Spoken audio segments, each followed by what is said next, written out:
Hey there, creepy peeps. My name is Nightmare Maven, and I love talking about horror movies. And a good chunk of the month of July is just gonna be devoted to Fear Street, I guess.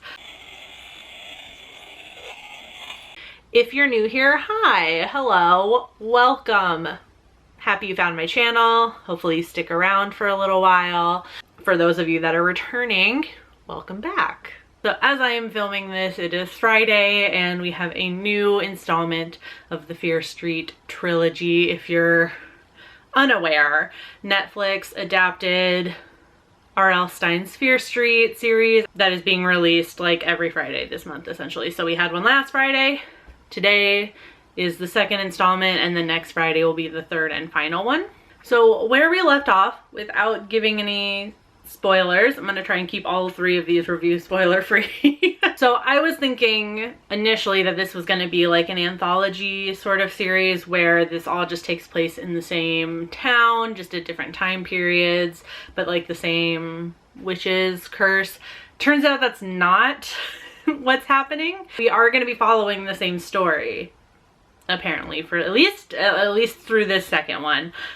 So our main characters that survived the end of 1994 are still trying to break the curse, defeat the curse that is plaguing their town. From the teaser, it appears that this installment, 1978, is going to be in flashback. We saw from the teaser that our main characters are going to be talking to another survivor of this like shady side witch, telling about her experience, and then we'll see what happens there. I'm very intrigued to see if this continues the kind of like flashback style, like, because the last installment is like 1666.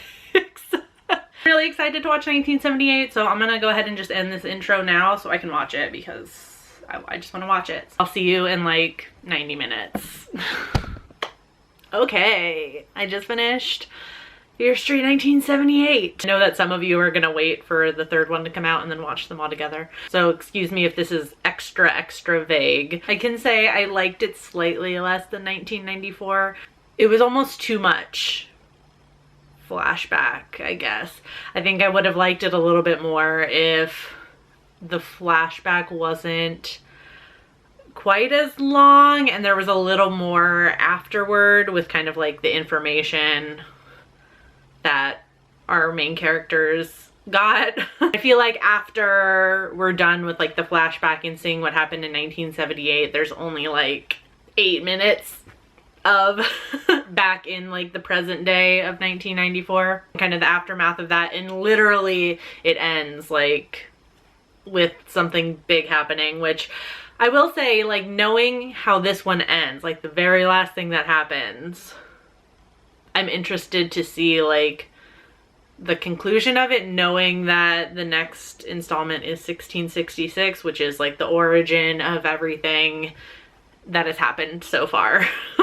It'll be interesting to see like what the purpose of it is, and if that ends the curse, if it doesn't end the curse, we'll see. I liked all the characters. I thought the introduction of the characters was good, although I will say I feel like there was a little bit too much time spent on like introducing the camp and all of the characters when we knew most of them were gonna die. I'm just saying it's different when you're dealing with a flashback like this where we more or less know the outcome. Like, we know there is a single survivor because that's why our main characters from 1994 are going to see this person. There's a lot of valuable information we learned about Sarah Fear, the witch who is like cursed all of Shadyside, and that part was valuable, but that comes like more towards the end of the flashback. I feel like this one was a lot, like weirdly a lot darker than 1994. I feel like it was a whole lot I feel like with this whole like cursed Shadyside thing, the 90s kids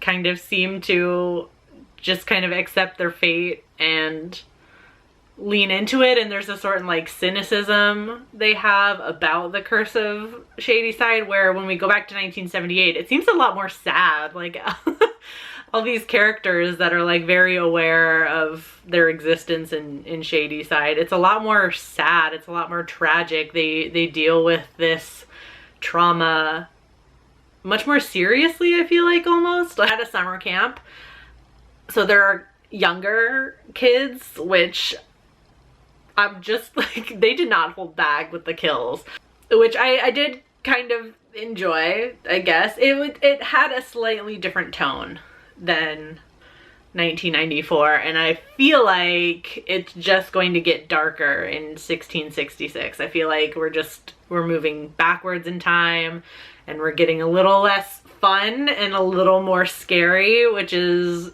interesting. I'm kind of excited about it, so I hope the last one just really goes there. So I liked it slightly less, but I still had a good time watching it. I still liked it. I think this one is a 4 out of 5 for me. So we went down just half a star.